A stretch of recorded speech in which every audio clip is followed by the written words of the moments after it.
द्वापर के सबसे महान योद्धा भीष्म पितामह सरसैया पर पड़े सूर्य के उत्तरायण होने की प्रतीक्षा कर रहे थे। तभी उनके कानों में एक परिचित ध्वनि शहद घोलती हुई पहुंची। प्रणाम पितामह। भीष्म के सूख चुके होठों पर एक मरी हुई मुस्कुराहट तैर उठी और बोले, आप देवकी नंदन कृष्ण, स्वागत है तुम्हारा। मैं बहुत देर से तुम्हारा ही स्मरण कर रहा था। कृष्ण बोले, क्या कहूँ पितामह, अब तो यह भी नहीं पूछ सकता कि कैसे हैं आप। भीष्म पितामह चुप रहे, कुछ क्षण बाद बोले, कुछ पूछूं के सब, बड़े अच्छे समय से आए हो। संभवतः शरीर छोड़ने के पूर्व मेरे अनेक भ्रम समाप्त हो जाएंगे। कृष्ण बोले, कहिए ना पितामह। भीष्म पितामह ने कहा, एक बात बताओ कृष्ण, तुम तो ईश्वर हो ना। कृष्ण ने बीच में ही टोका और कहा, नहीं पितामह, मैं तो आपका पौत्र हूँ, ईश्वर नहीं। भीष्म उस घोर पीड़ा में भी ठहाके लगाकर हंस पड़े और बोले, कृष्ण, मैं अपने जीवन का स्वयं कभी आकलन नहीं कर पाया। संभवतः नहीं जानता कि अच्छा रहा या बुरा, पर अब तो इस धरा से जा रहा हूँ कन्हैया, अब तो ठगना छोड़ दो।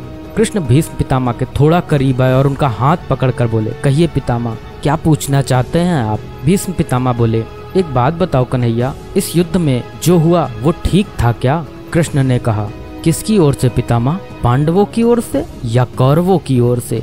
भीष्म पितामह ने कहा, कौरवों के कृत्यों पर चर्चा का तो कोई अर्थ ही नहीं रहा कन्हैया, पर क्या पांडवों की ओर से जो हुआ वो सही था।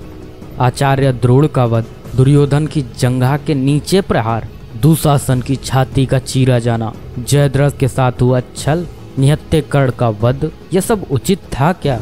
कृष्ण ने कहा, इसका उत्तर मैं कैसे दे सकता हूँ पितामह, इसका उत्तर तो उन्हें देना चाहिए जिन्होंने यह किया। उत्तर दे दुर्योधन का वध करने वाले भीम, उत्तर दे कर्ण और जयद्रथ का वध करने वाले अर्जुन। मैं तो इस युद्ध भूमि में कहीं था ही नहीं पितामह। भीष्म पितामह ने कहा, अभी भी छलना नहीं छोड़ोगे कृष्ण। अरे विश्व भले कहता रहे कि महाभारत को अर्जुन और भीम ने जीता, पर मैं जानता हूँ कन्हैया कि यह तुम्हारी और केवल तुम्हारी विजय है। मैं तो उत्तर तुम्ही से पूछूंगा कृष्ण। भीष्म पितामह के इतना कहते ही कृष्ण थोड़ा गंभीर स्वर में बोले, तो सुनिए पितामह, कुछ बुरा नहीं हुआ, कुछ अनैतिक नहीं हुआ, वही हुआ जो होना चाहिए। भीष्म पितामह ने कहा, या तुम कह रहे हो केशव, मर्यादा पुरुषोत्तम राम का अवतार कृष्ण कह रहा है। यह छल तो किसी युग में हमारे सनातन संस्कारों का अंग नहीं रहा, फिर यह उचित कैसे हुआ। कृष्ण ने कहा, इतिहास से शिक्षा ली जाती है पितामह, पर निर्णय वर्तमान की परिस्थितियों के आधार पर लेना पड़ता है।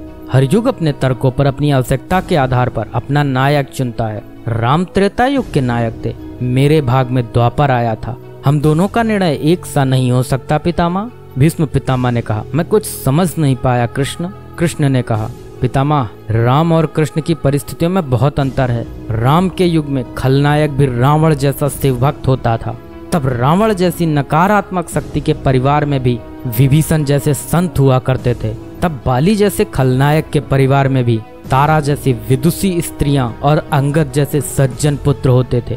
उस युग में खलनायक भी धर्म का ज्ञान रखता था, इसलिए राम ने उनके साथ कहीं छल नहीं किया।